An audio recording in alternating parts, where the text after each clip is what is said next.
is primarily, well, it follows the lead of last week's session. So last week we detailed principles 1 and 2 of the 13 principles of faith, and principle 1 was the notion that God is. I'll leave it at that as we discussed last week. And the second principle is that God is one, the notion of God's oneness. So let's take a moment to kind of reset that and explain what that is and just kind of recap that, and then we can jump in to today's conversation. Because last week we explained what God is. Today we're going to talk about what God isn't. And that's a very important conversation. So let's talk about what God is once again, just for a quick moment. We said last week that fundamentally God is different than any other forms of existence. Everything else is what we would call non-compulsory existence, or non-absolute existence, or contingent existence, i.e., everything else exists because someone or something else made it to exist. Everything exists because something else brought it into being. I mean, the clearest example are people, right? You and I, we are here because others decided to, or whatever, decided or took action to bring us into being. So, what's the point? Everything that exists because of something else. And so you keep on going back, like we explained last week, go back. Sounds like a home run call. It's gone. No. You keep on going back, right? You go further back. Okay, so this is coming from that. Okay, what's before that? That. What's before that? That. What's before that? Keep on going. Where does it all originate? So Judaism says there is a beginning. So, but what brought the beginning into being? No. Right? There's no. If something else brought the beginning into being, well, then that would be the beginning. So what's the beginning? We have to imagine and conceptualize a beginning that exists in a radically different way than any other and every other existence. Everything else has a beginning. The first doesn't have a beginning. So where did it come from? Nowhere. So how is it? It just is. It just is? It just is. Pure, essential, absolute existence. Existence itself, that is what we call God.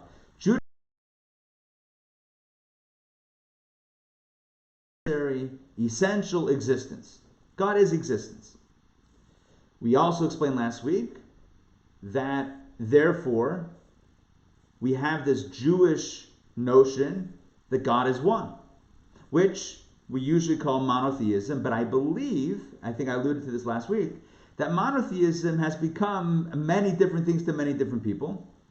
In other words, monotheism could be understood as the notion that certain beliefs subscribe to only one God as opposed to many, but then who really cares how many there are? What is it? Why is one better than two?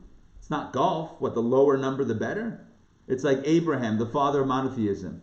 It's like, he's like, listen, everyone's shooting a 4, a 5, a 10, a 50. I'm going to shoot a 1. Boom. Monotheism, one God. Try to top that. Go to 0. I dare you. I mean, what is this? Just reductionism, minimalism? No. Monotheism means something. It doesn't just mean one God. It means that God is one with everything. Cue up my hot dog stand joke. Yeah, I said it last week. I'll say it again. Right? It's like the Buddhist that walks over to the hot dog stand, make me one with everything. Listen, Judaism believes that because everything is contingent existence, that means it only exists insofar as something is granting it existence. So just like children only exist because of parents, well, those parents only exist because of their parents. Keep on going back. Yeah, and Adam, why did Adam and Eve exist? Everything exists because of this source, which we call God. And this source is one with everything because nothing else can exist without this source. So that's really the key of understanding the first two principles of faith. And you should know, it radically redefines what we know as God. Any images of God wipe away. God does not have an image. God is simply existence. What does existence look like? Exactly. Now, here we jump into today's conversation. All of that was last week. That was 7 days ago. Today, we talk about what God isn't. And I just alluded to one of them. We have principle, we're going to do 3 of them. We've got number 3, number 4, number 5. So 1 and 2 we did last week. We're going to do principles 3, 4, and 5. Okay? In short, 3, 4, and 5 deal with, again, what God is not. God does not. Number 3 says, and we're going to read it inside in a minute. Number 3 says essentially that God doesn't have a body. Number 4 says that God is not bound to time. And number 5 talks about how God doesn't delegate. But we'll get there in a minute. Let's begin with principle number 3. This is really important.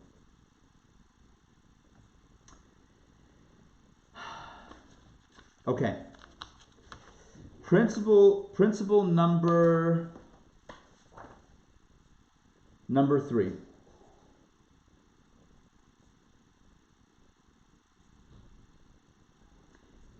Brings us to an understanding of God that is fundamentally different. Well, 3 and 4 brings us to an understanding of God that is fundamentally different than you and I. The basic definition of the universe that we live in, our world, the basic definition of our universe, of our world, is time and space. Time and space. Those are the basic constructs, the basic parameters of our existence. So, give you an example. So I live in Virginia Highlands, as you may know. And not too far from where I live is Trader Joe's on Monroe. You guys familiar with Trader Joe's on Monroe? Yes, right across from Grady? Yeah, Piedmont Park? Okay, great. I'm sure the plaza has a name, the shopping plaza has a name. But I call it the Trader Joe's shopping plaza. So who knows? I know it hasn't been there for that long, but it is what it is. Now, you go there sometimes. Go there now, and there's lines at the door, social distancing, masks, the whole deal, right? Safety.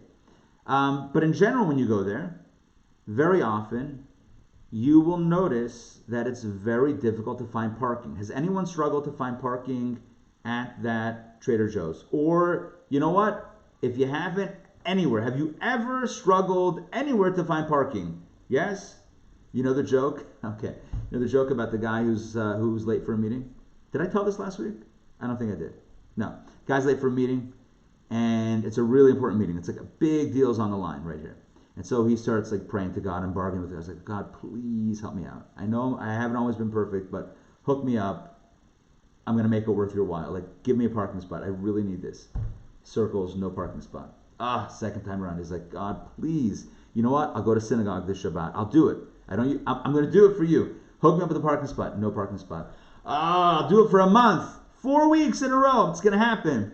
No, he keeps on bargaining. He's throwing this mitzvah, that mitzvah, the other mitzvah, all these pledges out there. Finally, like the 8th time around, a spot opens. Right before he's about, spot opens right in front of him. He's like, God, forget it. Deal's off. I got a spot. We're good. And that's, by the way, that's how human beings operate. I'm sure you know what I'm talking about. We make deals, we bargain, we get it, and we forget. It's, oh, no, everything's fine. Let's go, deal's off. Okay, but anyway, getting back to parking spots. The thing about parking spots is, and this is, maybe you've noticed this. I don't know, maybe, you tell me with a thumbs up if you've noticed this. Have you noticed when it comes to parking spots that but listen carefully, if a car is already in the spot, have you noticed that you cannot park there? Have you noticed that very strange thing? Like if a car's already there, you can't park there? How bizarre. Thumbs up if that's happened to you. That you've seen a great spot right by the store. There's a car already there and you can't park there. Right? How bizarre. How weird, right? I should be able to pull right in with the other car, right? No. You know why? Time and space. Because we're limited by time and space. Our car occupies space. Their car occupies space. can't occupy the same space at the same time. You can park there and then leave, and then I can park there. That works. But time and space together, no go. Nope. If you're occupying the space, I can't occupy that same space at that same time. We are stuck by time and space. Hey, you may not like it. I may not like it. It'd be great to cozy on up in that same space. It'd be fantastic. It'd be one spot for every store. Just right there. One spot, done for everybody. But it doesn't work like that. In fact, the notion seems ludicrous. Seems ridiculous. What do you mean? What are you thinking? Trust me, I haven't gone off the deep end. I'm totally with you. I'm just trying to bring out this one idea. That our universe is limited by time and space. Go try to defy time and space. Go try to deny time and space. Good luck. Good luck. You cannot have two bodies. It's a basic law of physics. Two bodies cannot occupy the same space at the same time. So in space we're limited, and in time we're limited. Yeah, go back to last week. Go back to 2 months ago and buy stock in Zoom. Go.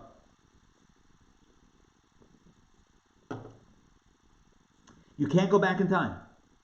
Go to the future and tell me who wins the next Super Bowl, wherever they play it or if they play it. You're not violating the strictures of time and space. That's the way it is.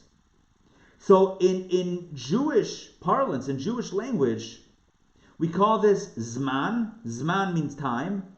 Z-M-A-N, zman. It's a great... Whether it's our person or our stuff, it occupies space. And we exist in this moment and not in a different moment, which is kind of weird. It's kind of trippy when you think about time, because the moment that you were just in is no longer, and now it's a new moment. Oops, that's gone. It's like running in that movie in the bridge, those movies where the bridge is collapsing behind you, kind of like it's just, and time is always moving, or it's always static, but moving, however you want to look at it. We'll talk about different ways of understanding time today, but the point is, you and I are bound by space and time. That's it. You want to exist in a different space? Or you want two bodies to occupy the same space? Not happening. You want to exist in a different time? Not happening. You want to feel like that's happening? Watch a movie, read a book. But in real life, beam me up, Scotty, is not a thing. So here's the bottom line. Bottom line is that we are bound by time and space. Here's the big $1 million question. Is God bound by time and space? Well, you may have guessed it. The Jewish answer is no. Time and space are creations. Time and space are that which emanate or are created or produced by God, but God is not limited by those very definitions of time and space. In fact, what is the opening of the Bible? Someone unmute yourself and quote by heart the opening few words of the Bible. Help me out here. Anybody? Go ahead. In the beginning. Good. In the beginning. You know what that is? What beginning? The beginning of time. So Judaism teaches that why does the Torah begin with the word in the beginning? In the beginning of what? What it means is, in the beginning, God... There's only a beginning once you have time, because that starts the process of past, present, and future. And the whole idea of relative time begins at that moment. So, time, space are products of God. They don't define God. Well, how do we know this?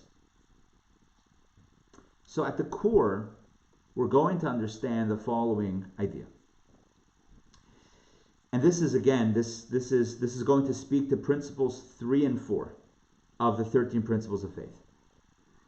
God, again, the Jewish understanding of God is not a being who is limited, but a being who is truly, or that is, truly unlimited and undefined. In other words, not bound by any of the limitations or definitions that every other creature or existence or form of existence is bound to.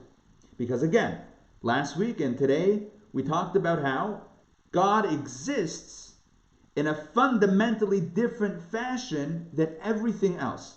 Everything else was made. God is. Is and made are different things. So that which is made or is emanated or is created within a certain construct, and it's limited. It has a beginning. It wasn't always. It came to be. It's limited. Time and space. God, however, who just is not limited by time and space. Let's jump into this notion now. Let's take a deep dive. Space. First thing I'm going to do is, a second here, we're going to pull up my screen in just a moment. Let me get to the right page in my book to make it a little bit easier. Here we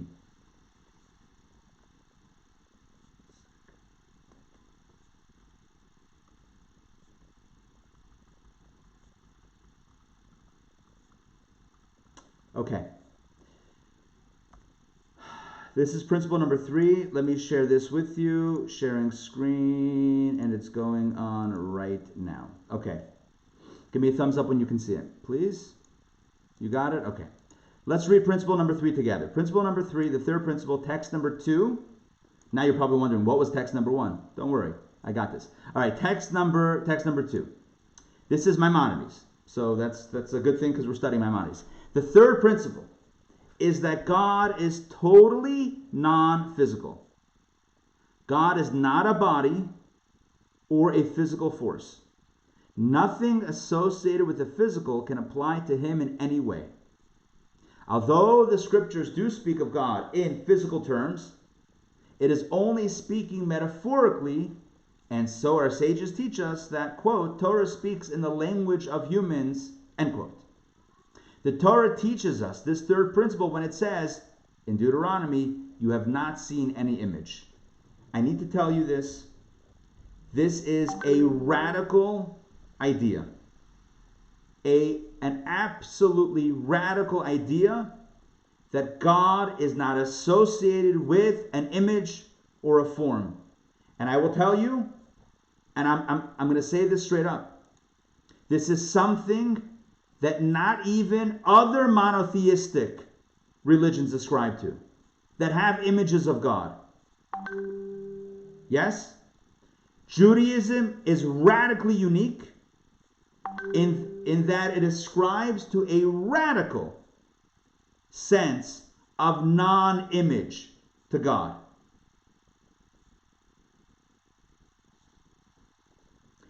Judaism says, you just read it, Maimonides writes, he articulates this, but it's straight from Deuteronomy. You have not seen any image of God. God does not possess an image, because you know what an image is? An image is a form. You know what forms are associated with? Bodies. Or some sort of something. And that is spatial. Any form is taking up space. And if it takes up space, guess what? It's limited. It's a limitation. Every space is a limitation. I said before, 2 bodies cannot occupy the same space. If God has a space, guess what? If we're here, God can't be here. We've just boxed God out. Yeah? Even without anything else, a definition of space means these are the parameters, so they are, and they're not anything beyond that. An apple. Yeah, an apple. Let's describe an apple. It's round-ish, it's red, and it's sweet. Assuming it's a red apple that's sweet and round. Yeah, that's an apple. Good. That's our definition. Guess what? That itself is a limitation. Because you know what it's not? It's not blue, square, and tart or sour. It's not that. Right? So every time you say what it is, at the very same time you're saying what it's not. And that radically limits the definition itself as a limitation, constitutes limitation. So Judaism says, it's the third principle of faith. It's an absolute foundation of Jewish belief. God does not possess an image. God does not possess a form. I said last week, if you have an image of God as an old guy with a long white beard sitting on a throne, I don't even know what to say. I mean, it's no. I'm not criticizing. I'm just saying doesn't even begin. It's not even a thing. Who said God? Why are we picturing God as a being that has form? Judaism, God does not have an image. God is. Of something that exists, but you can't see it, but you know it exists because obviously it exists. Plug something in. You have a refrigerator. It's a nice box with some doors. Maybe you have like the French doors with the thing. Who knows? Maybe you have an ice maker. Whatever. But it's not plugged in, so it's not working. So it's just room temperature. Ironically enough.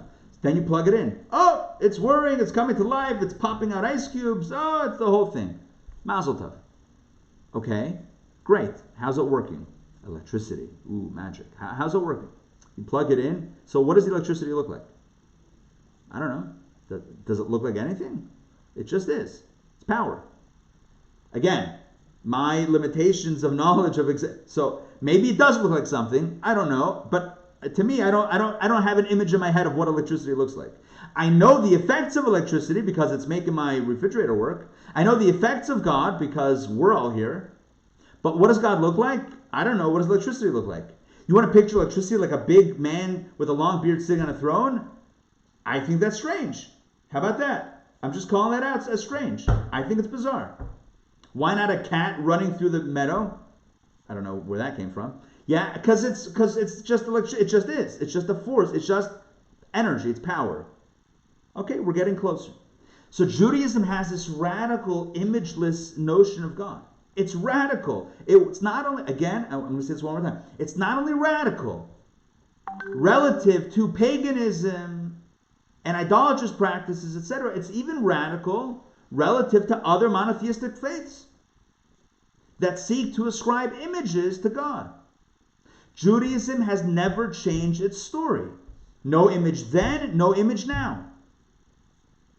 Judaism rejects the notion of an image-filled God. By the way, you should know, this is a complete aside. I think it was, I forget which scholar it was. Oh, I think it was Freud. Freud? I don't know. What some scholar wrote at some point, very vague reference here, that one of the upsides, one of the consequences of this radical belief or this radical notion of a God without image is that it started having people think in abstract ways. Instead of concretizing everything, we can now, Judaism introduced to the world a notion of abstract thinking, where you can think about something in non-spatial terms. I cannot tell you how incredibly valuable that is to the human mind, to be able to conceive. Now, you and I may take it for granted. Of course we can think abstractly. Okay? Not always. In a world of concrete, image-filled things, the notion of abstract is pretty much an invention of Judaism. Again, that's not the reason why we believe in an imageless God. It's because the Torah itself attests to that, and that's the way our understanding of God, which is beyond all of the limitations of creation. God stands above that, because if God's in that, well then who made that, right? So our understanding of God is pure and not based on the outcome, but one outcome is this notion. Now I want to distinguish between different forms of limitation and definition. You have physical definition, but then you also have conceptual definition or limitation. Let me explain what I mean, and I'll tell you where I'm going with this. God is not limited to physical definition or space, but even spiritual or conceptual space, God is also not limited to. Let me explain. Okay, put these two things in your head. Number one is a table. Picture a table. Yeah, you got it? A table? I'll let you choose the table. Could be a round table, an oval table, a square table, a rectangle table, wood, glass, metal. Picture your favorite table. You got it? Good. Sound like a magician. No. Right? Now make it disappear. Now let me give you another image. Okay? So one is the table. Good. Put it aside. Second image is, I want you to imagine in your head, not a physical object, but I want you to picture 1 plus 1 equals 2. Not the numbers, not the formula, not the equation written out, but the concept of 1 plus 1 equals 2. Yeah? You have that in your head? 1 plus 1 equals 2. Meditate on it for a second. Good. Good. I feel like a mentalist. I'm like beaming thoughts into your heads. Okay. Yeah, you got it. Table, equation. What's the difference? Let me explain. One is physical and one is conceptual. So you might teach math to children. I'll go back to my apple example. You might have one apple and then say to the child, one apple, right? What happens when you add one more apple? Count them up. 1, 2.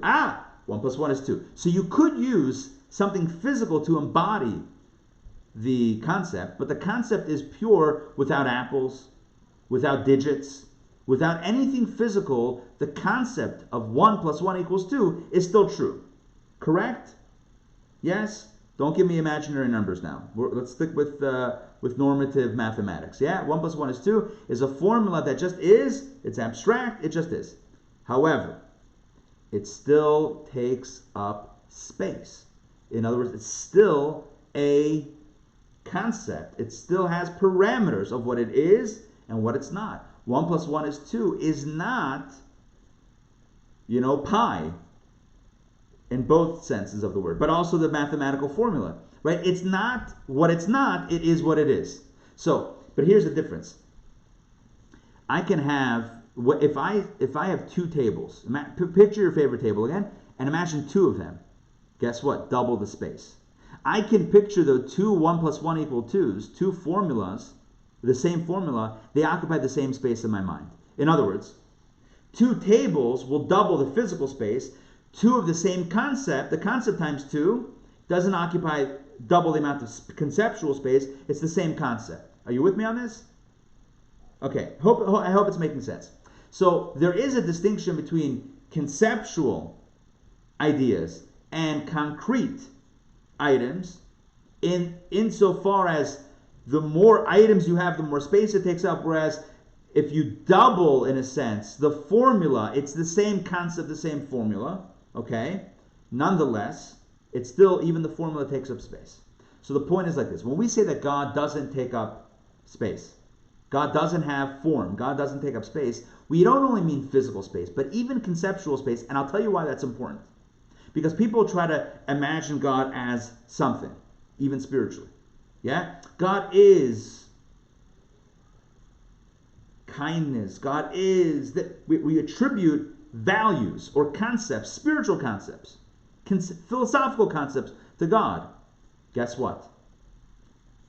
That still constitutes a limitation. It's still drawing a border and defining who and what God is, and it can get us into trouble. I mean, I don't mean with the law, but I mean it can get us into it can steer us down perhaps a misconceived path, because Judaism has a radical notion of God not being stuck in any of the limitations, which is why Maimonides, if you notice, I'm going to share my screen one more time. It's why Maimonides points out very importantly, in the second paragraph here, see if I can, I can't highlight it. Okay, where my hand, do you see my hand like moving around? Yeah? Okay, so Maimonides says that Scripture does speak of God in physical terms. He says, yeah, true, but doesn't mean, it's not meant to be taken literally. Torah is speaking in our language. In other words, it's in a way that we can understand. So it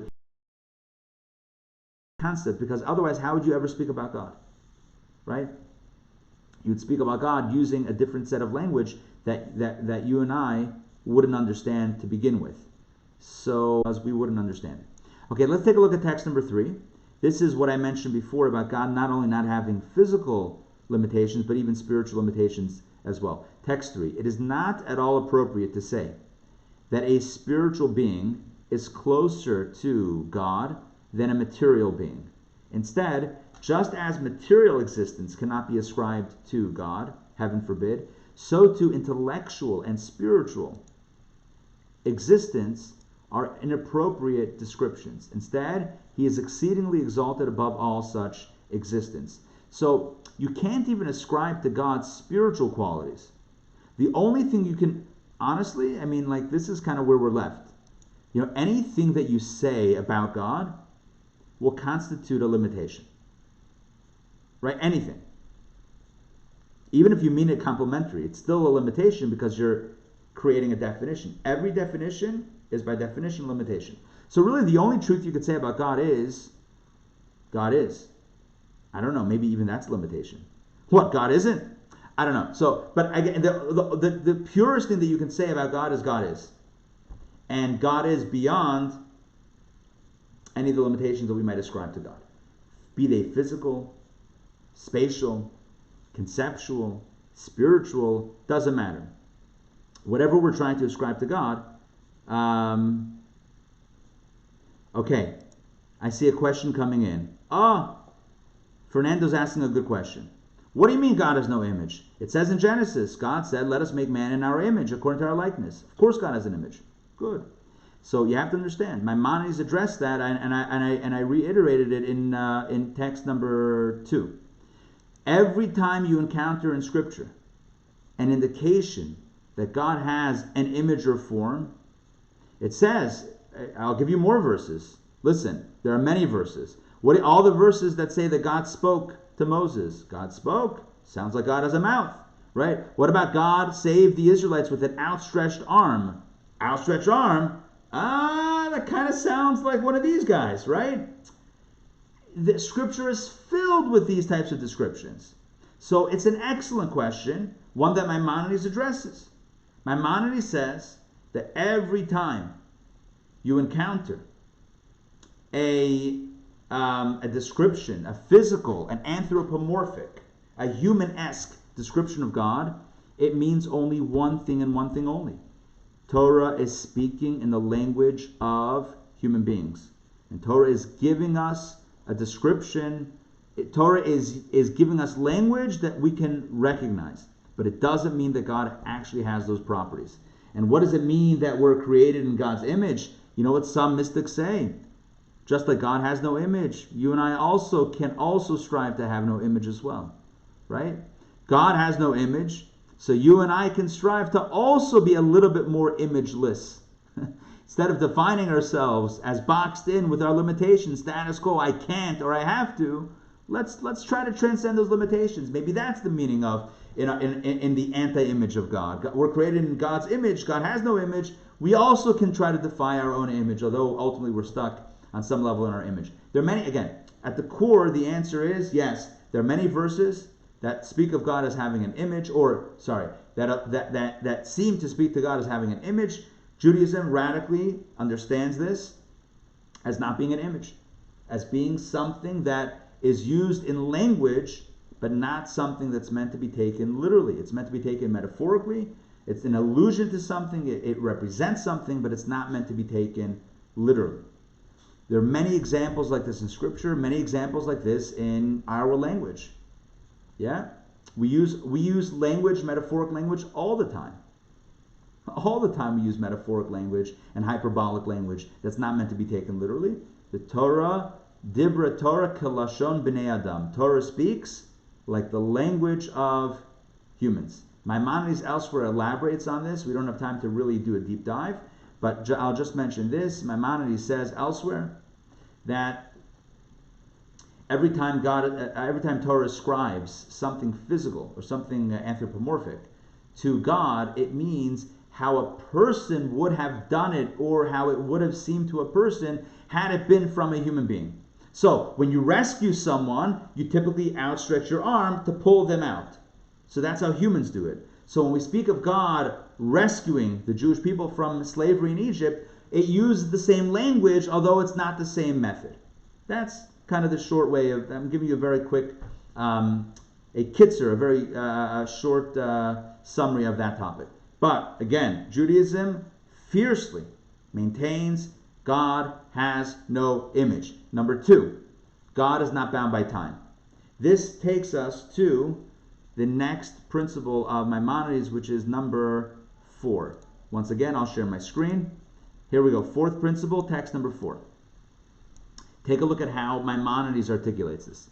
The fourth principle involves the absolute eternity of God. Nothing else shares his eternal quality. This is mentioned many times in Scripture, and the Torah teaches it to us when it says of him, the eternal God is our refuge. So, what is principle number 4? It is the notion that God is absolutely eternal. Now, what does eternality mean? It means that God is not subject to time. So eternal doesn't mean that God is all the time. That's still limited to time. God is beyond time. Take a look at text 5. The fourth fundamental principle is that God does not have a beginning in time. The explanation of this is that he is kadmon, i.e., that his existence does not have a beginning. Remember, we said this last week and today as well. God doesn't have a starting point made by something else. No, God just is and was. God just is. Right? So God does not have a beginning, in contrast to everything other than him about which this cannot be said. Instead, all other existence is comprised of new entities whose prior state was non-being and which were brought into being by him. In other words, everything else originally was not and then became into being. So everything has a starting point before which it wasn't, and now, Mazel Tov, it is. So everything has an origin. God does not have an origin. God just is. Because if God has an origin, who made God? And let me speak to that guy, right? Then that's your God. Again, it's hard. We have to just get more refined and go back. God is, the understanding of God in Judaism is, God is existence that always was, which means beyond time. According to what was explained above, that God has no beginning in time, the description of him as kadmon does not refer to chronological precedence, i.e. that he existed before the world, as one would say that Noah existed before David. In other words, when we call God kadmon, the original existence, it doesn't mean that God is first, because that still implies time. First implies within the structure of time, this is what came first. For the existence of both of these individuals, Noah and David, is limited by time. It is just that one existed some time before the other. But this cannot be said with regard to God. Instead, describing God as kadmon, implies that he exists before everything, even before time. For time was also created by him like the other creations. Thus, we are not speaking about chronological precedence. When he created the world, he also created time. God exists beyond time. God has existed for chronology. Even now he exists above time, for time is relevant only to the created beings. It's very hard to picture this. By the way, it's very hard for you and I to wrap our heads around this, because we are so limited to time. You know, our notion of that which defies time is still stuck in time. And to prove it to you, science fiction that talks about time travel and having a power beyond time, guess what? It's still stuck in time. I watched Back to the Future. You can't tell me that that's not what's going on there. Yeah, we could DeLorean. Yeah, 55 miles per hour. Yeah, lightning, who knows, whatever. Boom. Now we're going back. Instead of 1985, I think it was 1955, or whatever it was. Yeah, we're going back in time. 1965, whatever decade it was. You're still stuck in that time. And even as we imagine having the power over time, we're still stuck in time. That's how human beings are still stuck in the notion of time. Even when we try to imagine having the leverage over time, we still do so in a way that puts us stuck in time. You see what I'm talking about? You understand what I'm talking about? Even as we conceptualize time travel, which is the power that we have over time, let's say, we're still stuck. We still put ourselves stuck in time. So again, human beings have a very difficult time, no pun intended, have a very difficult time imagining something that is truly outside the entire framework of time, what would that be like? What would that be? It seems like it would be the entire span of time. No, that's still time. Beyond time. Well, what does that feel like? What does that look like? There's no way to articulate it, because it's so outside of our everything that we know. Every fabric of every atom of our molecule of our bodies is subject to time.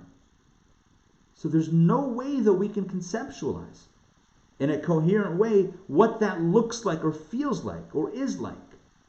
But this we can say. Time is a limitation. God is not subject to limitations. God is outside of time. I told you last week we explained or described a little bit of what God is, and we said, well, God is.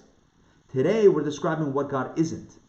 God isn't an image subject to physical form or even conceptual form, i.e., God isn't limited by space. God isn't limited by time. God is outside of all that.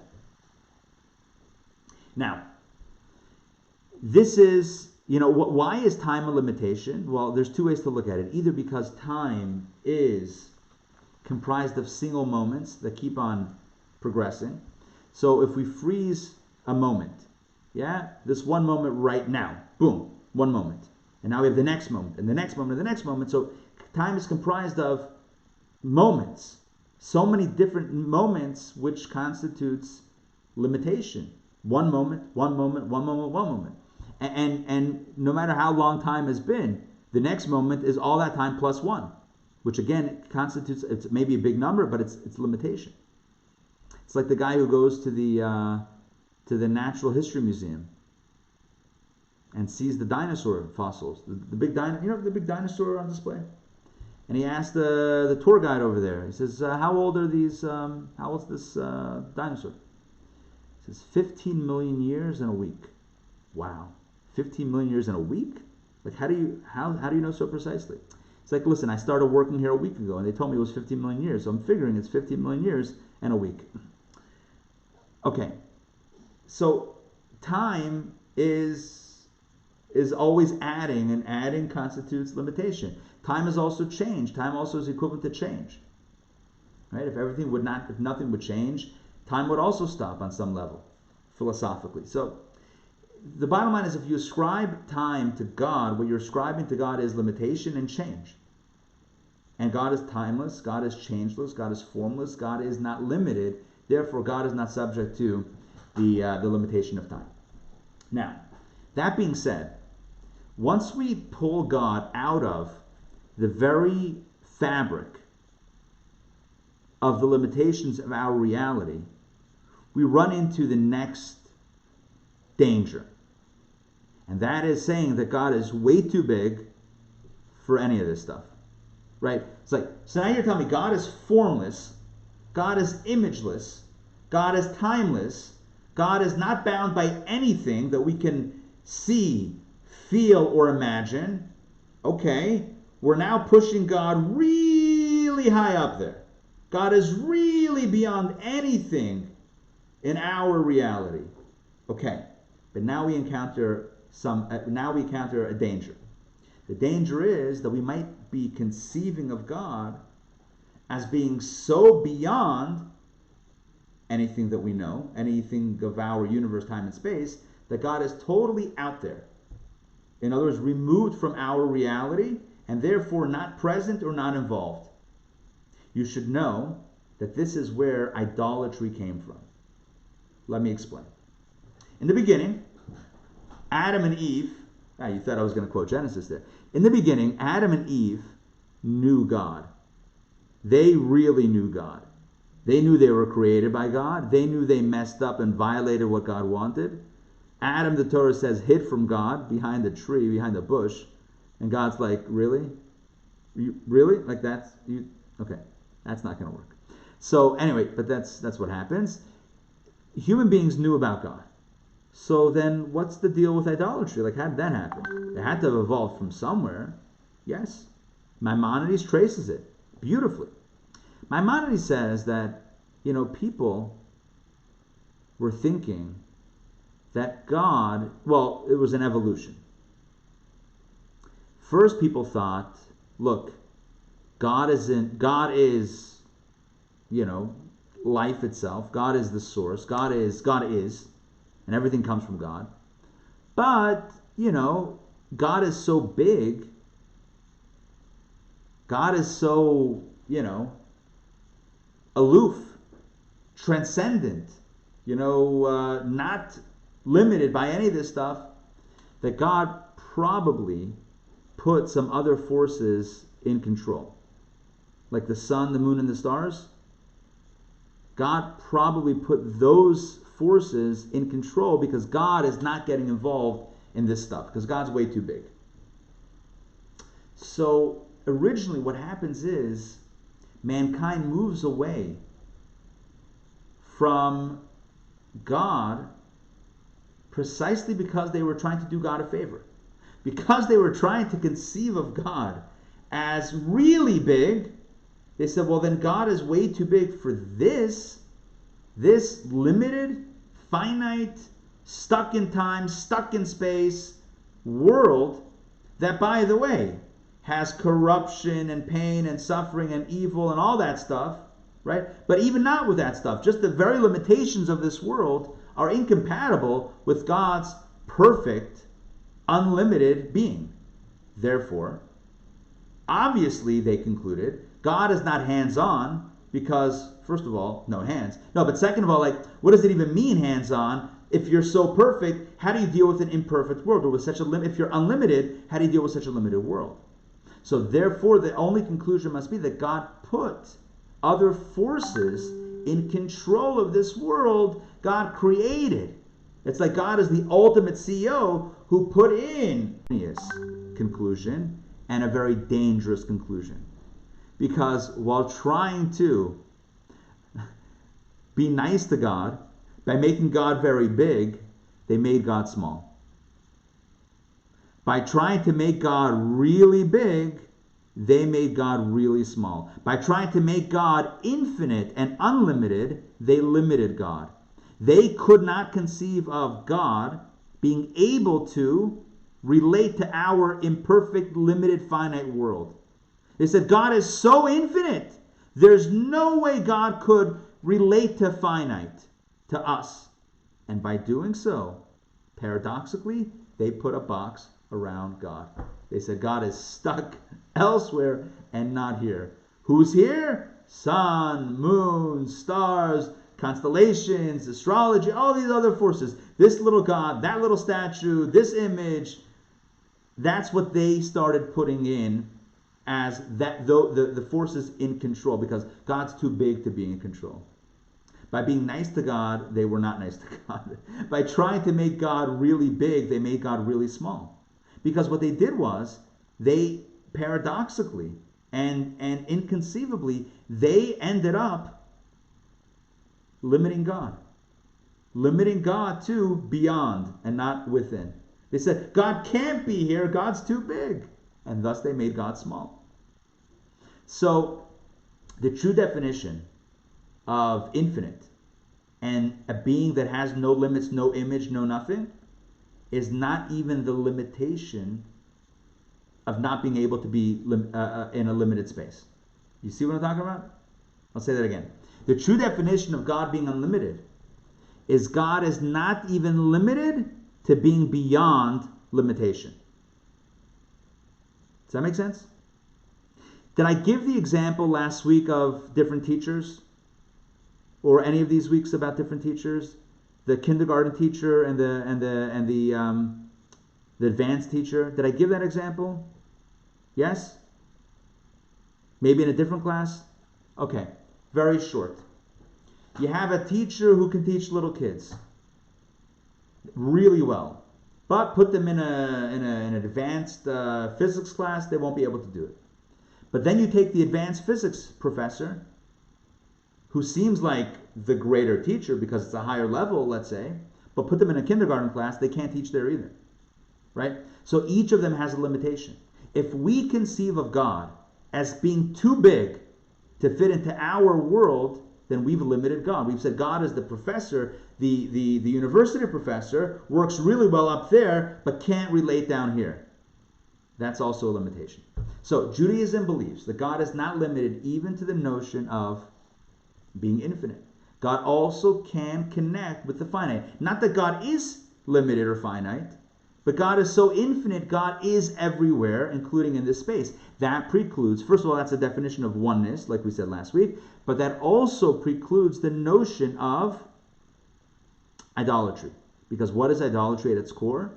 Why were other forces introduced and ascribed as having power? It was simply because they couldn't imagine that God, this perfect, beyond definition, beyond limitation God, could be directly involved with this world.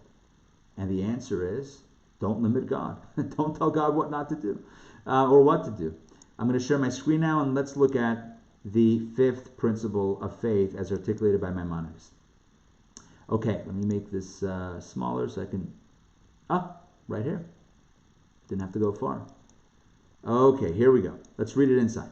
The fifth principle teaches us that God is the only one whom we may serve and praise. We may extol only his greatness and obey only his commandments. It sounds like a power thing, like, oh, God is getting jealous. Yeah. Ooh, don't see any other gods. That's not nice. Come on. That's not what we're talking about here. It's about truth or falsehood. The truth is, there's only one power, there's only one force. We may not act in this way toward anything beneath him, whether an angel, a star, one of the elements, or any combination of them. Look at what Maimonides says. It's italicized in our text here, just to highlight this idea. All of these have a predetermined nature, and therefore none can have authority of free will. Only God has these attributes. It is therefore not proper to serve these things or make them intermediaries to bring us closer to God. This principle forbids all forms of idolatry and it constitutes a major portion of the Torah.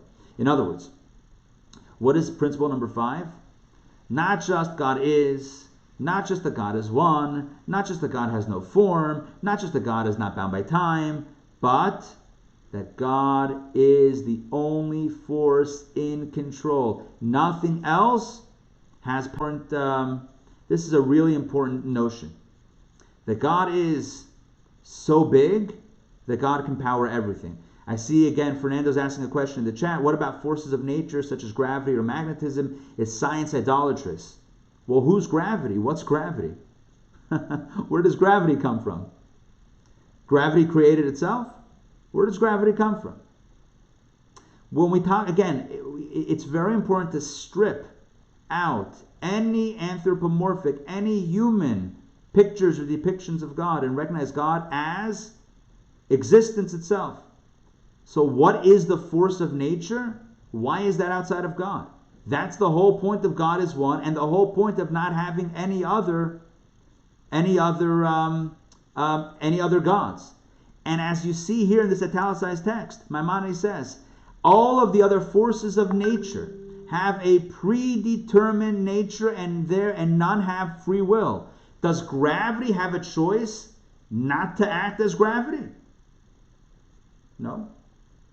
Gravity is what it is. The sun is what it is.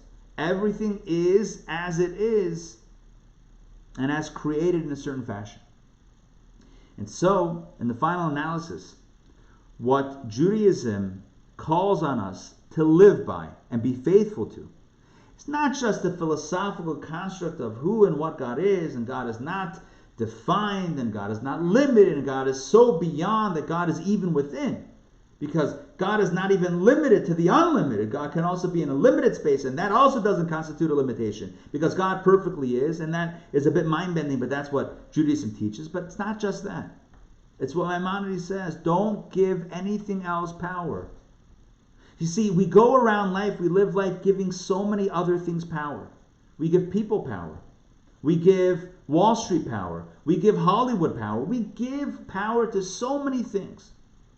But imagine if you lived your life not giving too much power to anything else. If you believe that you are here, that God put you here, and you have a purpose and you have a mission, And you know what? Yeah, I go to work, and yeah, I earn a living. But you know what? Where the blessing comes from? It comes from the ultimate source. And sometimes I work hard on a deal and it falls through, and sometimes I don't work on the deal, and I just get a phone call and the deal happens. Because I recognize that God is in control, that there's only one force that's in control. This is what it means to be faithful to principle number 5. To be faithful to principle number 5 means to not have any other idols. Literally no idols. Nothing is in control. Only God is in control. Let go and let God. And finally, I'll end with this. The Talmud says that if one gets angry, it's like one is serving idols. What's the connection? Why do you get angry? You get angry because someone messed up something. If you believe that God's in control, don't give someone that much power.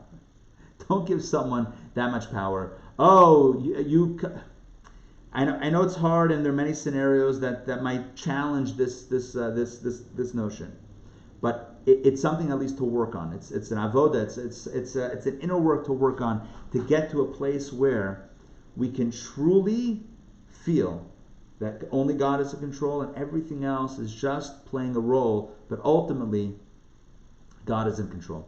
Okay, that takes us to the end of today's session. There is so much to talk about on this topic. 60 minutes definitely does not do justice to this topic. We covered 3 major principles, 3, 4, and 5, about God's non-image, God's non-time, and it was beyond image, beyond time, and God being beyond. God not being stuck beyond, but also God being within. No idols, only God is in control. Don't get angry. Don't give anything else power. God is in control. So that takes us to the end of today's session. Hope you enjoyed it. And if we can live our lives a little bit more with this faith, not giving, don't give people that much power. Don't give them power, and they won't have the power. Anyway, I think it's on every level it can be internalized and hopefully can benefit us in very practical ways. Thank you for joining me today. Next week is lesson number 6, which is our grand finale. If you want to know what the subject of the lesson is, it's going to be about reward and punishment and the final time. What happens after this? I don't mean after this course, but I mean like after this. That's what's going on. All right. Thank you for joining me today. It's great to see you all. I appreciate the questions and the dialogue. I know we're a little bit limited with time and the ability to discuss, but thank you for being here, and look forward to seeing you next week. Thank you. Have a good week. Be well. Feel good, everybody. Take care. Too. All right. Bye-bye. Thank you. All right. Bye-bye.